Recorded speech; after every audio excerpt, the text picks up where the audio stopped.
This is Football Friday, sponsored by Trusted Choice, Dakota Bank, South Dakota Department of Health, and South Dakota State University. You're watching Football Friday on Dakota News Now. Go Govs! Go Govs after a 7th straight state title. That's what they're going for. What a year they're having already. Welcome to another edition of Football Friday. It really feels like football weather out there. I'm Mark Ovenden. I'm Zach Bohr. We've got some big-time matchups in high school football tonight, and we'll even see how things went at the Sanford International after round 1. We start our busy night on the gridiron at Howard Wood Field, where the top team in 11 AAA took the field. The Lincoln Patriots hosting the Harrisburg Tigers, and they would jump on top right away. Tate Schaefer to Isaac Jarofsky. That's a quick 6. He's got such a talented array of receivers. I'm just shocked it wasn't a Jack Smith first. Seems like it's always Jack Cheerleaders first. are pretty happy about that. Tigers rally, though, after this long gainer from Sam Knuth.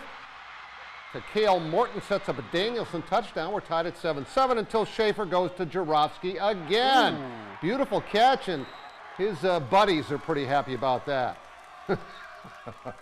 And then, yes, guess who? Jack Smith takes the catch. Bounces off tacklers, he's into the end zone. They took a 35-7 lead and ended up winning 35-20. They are still undefeated. Second-ranked O'Gorman Knights traveled west to take on the Raiders of Rapid City Stevens. O'Gorman with a 4th and 2 at the Stevens 5. Mavericks Jones gets the first down, and don't forget the first down, he'll just get the touchdown as he fights his way across the goal line. Extra point was no good, but that's about the only thing that wasn't good on this day for the Knights. Hayden Gross dropping back, finds Rylan Satter, makes the juggling grab, and gets a foot down to complete the catch. Then in the second quarter, Gross delivers a nice pass to Rylan Satter for the 15-yard score. All O'Gorman on the road. They take this one 47-0. The Jefferson Cavaliers are looking to get back in the win column after that President's Bowl loss to Lincoln with a trip to Rapid City Central. Ethan Swenson to Evan Haug for the touchdown, and that combination worked so well. Why not do it again? They fake the handoff. He rolls right. There's Haug again for the touchdown catch. They're up 34-0 at halftime. They're going to get that win. They're going to get back in the win column, increase to 3-1. Final score, 41-0 Cavs. And back east to Howard Wood Field, where two teams much better than their records looked and looked to improve to 2-2 as Roosevelt hosted Brandon Valley. It was Brandon striking first. Jack Thuy, probably to his favorite target, Davion Bonwell-Whitty. He will take it all the way for a touchdown. Anytime he gets behind the defense, it is good night, Irene. Brandon Valley up 7-0. On to the second quarter. Roosevelt punting. Not really, says Navarro Shunke. Big offensive lineman can do some things on special teams as well. That gives the Lynx the ball, and that would lead to this. Levi Veskerna takes the handoff and punches it in for Brandon Valley. They go up 14-0 just before the half. Roosevelt driving and trying to get on the board toward the end zone. Over their pass is picked off by Chase Leary.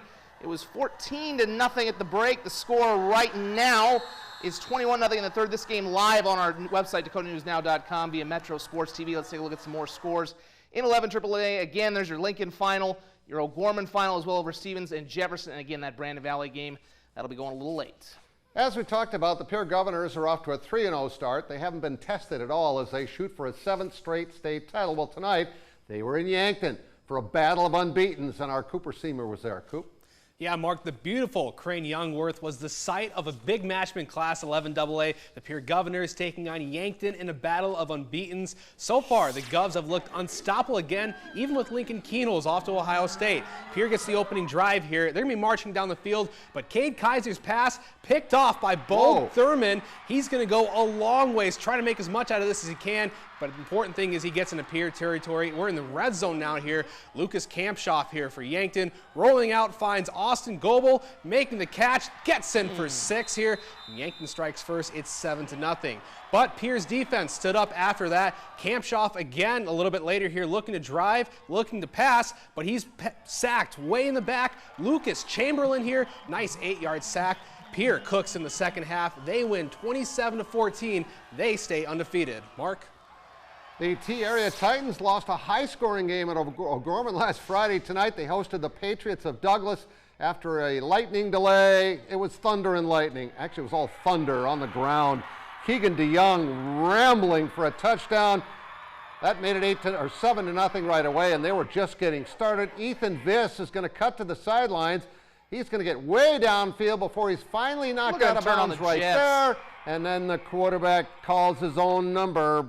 Brenner Conrad says, I think I'd like to get in the scoring column. He keeps it. Number 15 takes it in for the touchdown. It was all T area. They led 60-8 at halftime.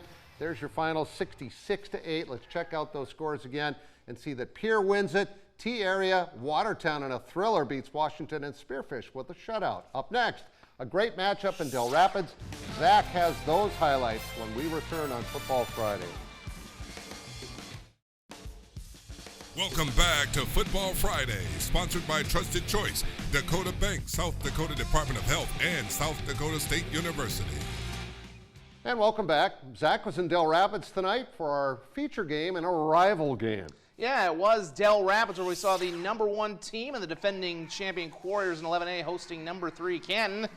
Thought this was going to be a good game. Dell Rapids had other ideas. After a Jack Henry bomb on the first play, Cole Rusink sweeps, cuts back, and spins into the end zone for a 5-yard score. They get the 2, and it's 8-0 Dell Rapids, a little more than a minute of the game. Canton's first possession on offense, their quarterback Braxton Mulder goes deep. Mason Stubbe rips it away for an interception and earns some praise from his coach. That quickly turns into points a few plays later. Rusink again threw a tackle, 26-yard score. It was 22-0 after a quarter. Stubbe had several more touchdowns on the ground as well, including this one. 48-8 at a half. Canton made it a little interesting in the second half, but not really. 48-30 Dell Rapids. Wow. Impressive after that almost lost last week at Hot Springs. All right, the second-ranked West Central Trojans trying to add another title to a very full sign at the edge of town in Hartford. They were in the Dome tonight where they hope to be later in the year. They score right away. Caden Alfson to crew higher. It's 8-0 Trojans. Later, Alfson hands off to Chet Sarda, and he's going to battle his way into the end zone for the touchdown. It's 16-0 Trojans, and West Central will keep going when Alfson hands off to Jude Jarding. He brings the ball to the edge of the end zone, hits the pylon for the touchdown, and they win convincingly, 41-7. Fifth-ranked Lennox Orioles got a bit of a break in one of the toughest schedules in the state when they hosted Custer on their homecoming on a beautiful night. First quarter, Lennox with a big lead, and adding to it, Buston Katzer, I'm guessing he's your favorite player, passes to Trey Gertis in the end zone for the score. It was already 38-0 at the end of one, and they kept going in the second. Lennox backed up close to their own goal line, but that'll change. Katzer with the keeper. He will get the first down and then some. Nice little dancing move up to the 50-yard line. And that'll set up this play on 4th and 10. You know, you're up big. Why not go for it? Katzer scrambles, fires, and finds Porter Enan, the great basketball player. When you're a good basketball player, you got good hands. 46-0 after that touchdown. And they cruise 58-7.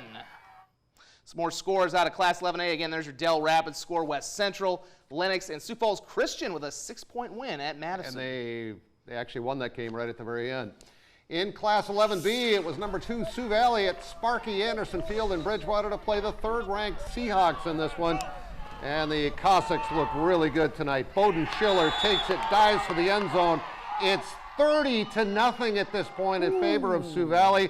Drake Gustafson rolls out and finds Tate Klum in the end zone as the Seahawks get on the board to make it 30-6, but Sioux Valley with the ball. Handoff goes to Donovan Rose. Donovan with a stiff arm, and he is gone for the touchdown. It was all Cossacks tonight. 42-6, huge win. Yeah, I think they're moving up. The defending champion Huskies of Elk Point-Jefferson hosting the Cougars of McCook Central Montrose tonight. Start of the third, Keaton Gale hands off to Carson Timmons, who runs to the right, squeezes into the end zone. Makes it 14-8 as they take the lead over the Cougars. Been a low-scoring game to this point. It changes the rest of the way. Lane Diouche is pressured and tries to throw. However, there's Keaton Gale. He's there to get the interception off the tip ball pass, and Gale would literally turn it to points a few moments later on offense when he will weave through the middle and dodge left and right on the run to bring in another touchdown for Elk Point-Jefferson, who go on to blow this one out by a final score of 36-8. Let's take a look at some more scores in 11B. Winter and Lee Deadwood play tomorrow at 6 o'clock. There's your Sioux Valley score emphatically. Bridgewater, Emery-Ethan, EPJ, and #5 Hot Springs, who looked impressive against Dell Rapids last week, plays tomorrow. All right, we expected lots of fireworks in Freeman. We'll have the 9-man highlights next on Football Friday. Welcome back to Football Friday, sponsored by Trusted Choice, Dakota Bank, South Dakota Department of Health, and South Dakota State University. On to our 9-man highlights and a couple of dandies in the big class. Like in Freeman, where the Phoenix have been rising this season, tonight their biggest challenge as they hosted number 3 Howard. First quarter, Tate Hoyer finding Luke Kepsel. He scores on an 18-yard touchdown, and it's 6-0 in favor of the visitors. Still in the first, Howard with the ball again. Play action pass, Hoyer finding guess who? Kepsel again, 36 yards for the touchdown. It's 13-0 now in favor of Howard. Second quarter, Jackson Remmers takes it to the sideline, and he is off and running.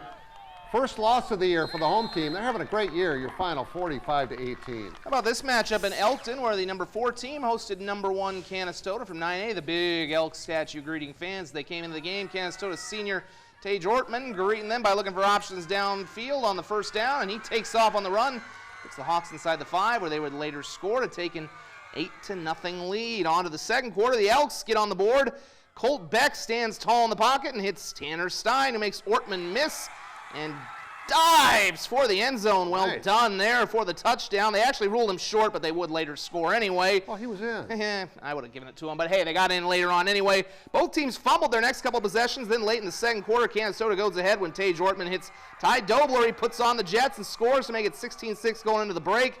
And the Hawks fly on to a 24-12 victory. Let's take a look at the 9AA scoreboard. Parkston big over ORR. Hamlin also big over Leola Frederick. There's your Howard score, your Elkton-Lake Benton Canistota score, and Wall over White River. I think we got some more scores too in 9A. Canistota, Warner's 67-16. DeSmet, and we'll have those highlights for you. Harding County with a big win, and Phillip as well. And yet another big game in DeSmet where I gave it away already. The number 2 team in 9B hosting the Warbirds of Wolsey-Wessington, who are number 3 in 9A. Britt Carlson throws a touchdown pass to Tom. He mossed him. Off ball. Oh. He hangs on. Great touchdown right there. Now, Wolsey-Wessington's Caleb Richmond completes one over the middle to Colin Hughes. Hughes scampers down the sideline to set the Warbirds up inside the 10-yard line on this play, and they're in great shape. And then Richmond connecting with Moshe Richmond for the touchdown. The 2-point conversion fails. DeSmet leading 7-6, and DeSmet wins the game 14-6. And finally in 9B, the Cardinals met up in Dell Rapids as Dell Rapids St. Mary hosted Arlington. I think you can say the Cardinals will win this game. Final seconds of the first half, Caden Murphy slings it 15 yards. Nick Gasper reaching out to haul that one in for the score. 28-0 St. Mary's at half. In the opening drive of the third quarter, they call Gasper's number again, this time on the ground. 13 yards on the cutback, and Dell Rapids St. Mary's wins the Battle of the Cardinals 46-8. Let's take a look at the 9B scoreboard. Falkton with a shutout over Northwestern. DeSmet in that great game over Wolsey-Wessington. Avon in a battle of 3 versus 4, wins by 4, and Harriet Selby upset by Ipswich. Right, Brian Allen's son had a game tonight. We'll have those highlights and check out round 1 of the Sanford International. Those aren't his kids.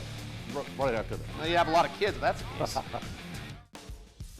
Welcome back to Football Friday, sponsored by Trusted Choice, Dakota Bank, South Dakota Department of Health, and South Dakota State University. And welcome back to our final segment, starting with Minnesota high school football. And we head for the hills, where the Patriots of Hills-Beaver Creek hosted Cedar Mountain, trying to protect their perfect record. They brought out the youth flag football teams for intros, always adorable for entertainment at half as well. Early Cougar fumble gave the Patriots great field position, where they get a 1-yard plunge from Bo Bakken, much to the delight of their student section as they take the early lead, and they had plenty of help after that. Cedar Mountain quarterback Cooper Freetog has his pass tipped by Bo Bakken and picked off by Jackson Gackey. That would lead to a 23-yard touchdown pass that Gackey actually caught later on, and Hills-Beaver Creek rolls in this one. The final score was 40-6. Let's take a look at some more Minnesota scores real quick. Belle Plaine over Worthington. Minneota with a big win over Bold. Canby by 8 over McRae. More Minnesota scores. Dawson Boy with a win. Jackson County plays tomorrow. Laverne a shutout. Maple River shuts out Pipestone. Also, Murray County Central Springfield, Adrian Ellsworth 1-point win, TMB, and Waseca over Marshall. All right, in Iowa, West Lyon, Central Lyon. Some of these games aren't over yet. Western Christian, Akron, Westfield both win. MOC Floyd Valley, Spirit Lake, Boyden Hall Law, Sioux Center, West Sioux both win.